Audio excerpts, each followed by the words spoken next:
Hi everybody, it's Richard here again and welcome to another video.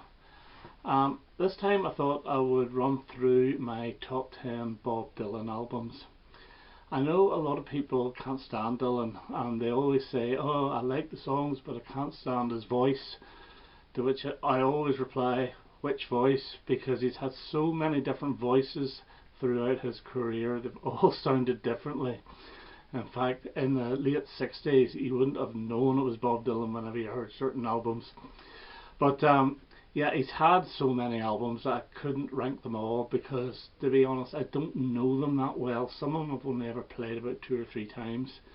So for me to actually rank every single album, I have to listen to them all again, and God, I don't think I'll be able to do it. So what I'm going to do is a top 10, but I'm going to show 3 that just missed the top 10. And we'll start off with the Bubbling Unders, and the 3 that just missed are Oh Mercy from 1989, and this is an excellent album.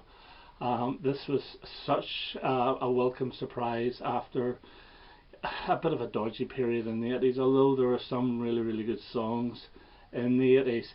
For me, this was a real return to form, and it's a very slick production produced by Daniel Lanois. Yeah, some really good songs like When Teardrops Fall, Everything Is Broken most of the time, Shooting Star, excellent album. It kind of reminds me a bit of Van Morrison's Avalon Heart because it is very slickly produced as well, and it's from the same year. So it's Bubbling Under, as is 2001's Love and Theft. This is from another golden period for Bob, bang in the middle. Yeah, Tweedledee Tweedledum. I love the song Mississippi, absolutely adore that song. Summer Days is great. Lonesome Day Blues, it's just a fantastic album, and it's from 2001, and it's produced by Dylan himself under the name Jack Frost. And the third one, Bubbling Under, is from '64, and it's The Times They Are A-Changing. Now, he did have 4 acoustic albums before he went electric. Even though the 5th album was half electric, half acoustic, it's really an electric album. But this is the darkest of the lot, and I always think this cover really represents the album because it's very grey, very dark, very moody, and it's probably the least accessible, but I think it's really good, and it just feels to miss the top 10. Okay, so at number 10 I'm going to give it to, from 1976, Desire, and this is the one with Hurricane on it, which is a magnificent piece. Most of the songs, I think all the songs were actually co-written with Jack Levy, who also co-wrote all the songs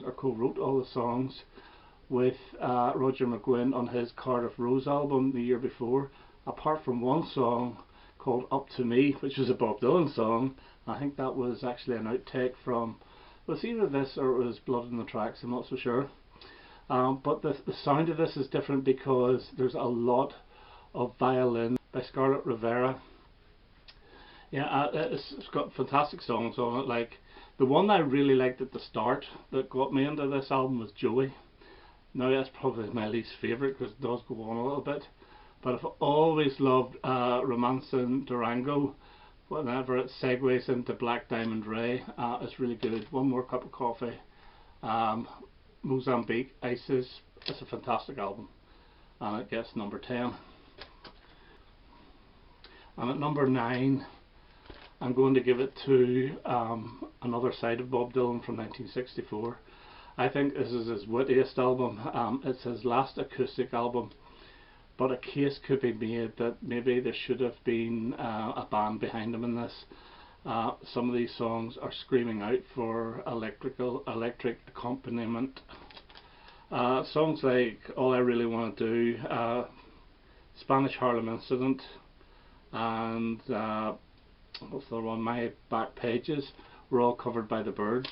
Johnny Cash did a version of It Ain't Me Babe, and the funniest one, Chimes of Freedom, was also done by the Byrds. So there's 4 of them. I Shall Be Free, number 10, is one of the funniest things he's ever written. I love this. This actually just cheers me up. It's really funny. But it's a great album, but could have been, maybe been better if there had been a band behind him. So that's my number 9. Number 8, and from 1978, I'm going to give it to Street Legal. And the thing about this one is it's full of saxophone, and I think it's great.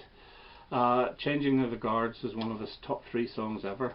Incidentally, the CD issue, the second CD issue of this, has a longer version of Changing the Guards, which is even better. Baby Stop Crying was a decent enough sized hit, while Is Your Lovin' Vain was a minor hit over here as well. Where Are You Tonight is my second favourite song off this. It's absolutely wonderful. This is the one that sort of gets forgotten about with the Desire, Blood and the Tracks Street Legal trilogy, but it's excellent. I think it's slightly better than Desire.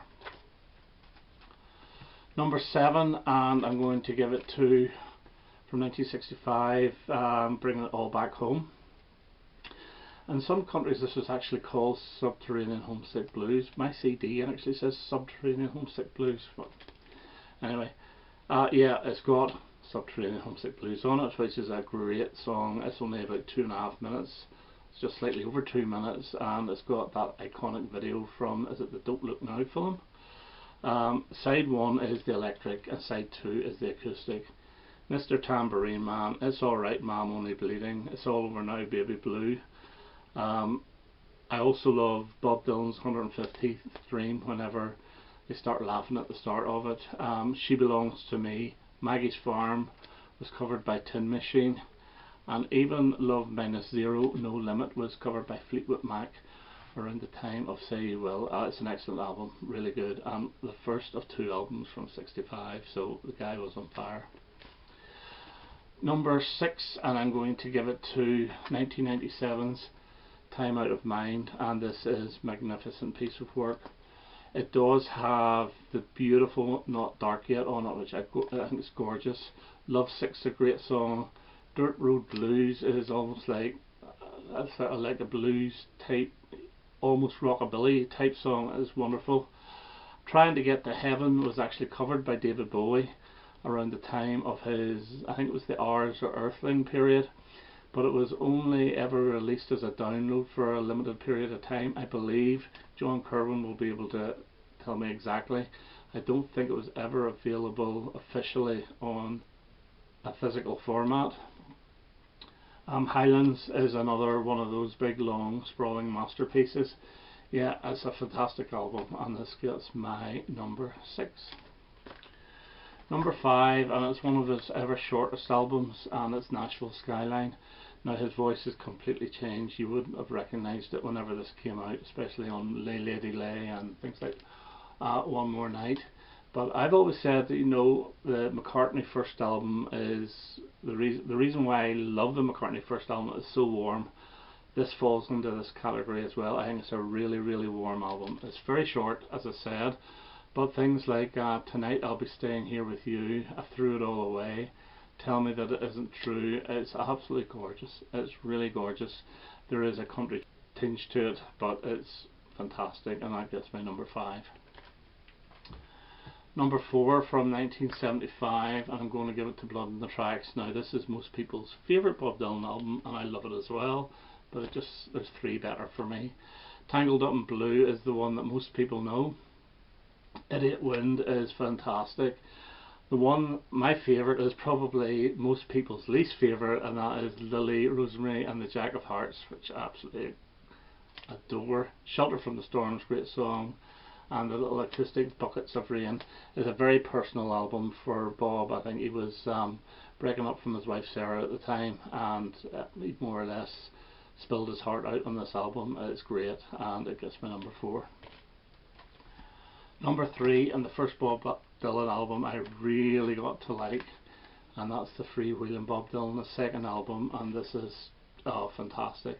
Blown in the Wind and Don't Think Twice It's Alright are the 2 biggies off this, as well as A Hard Rains Are Gonna Fall.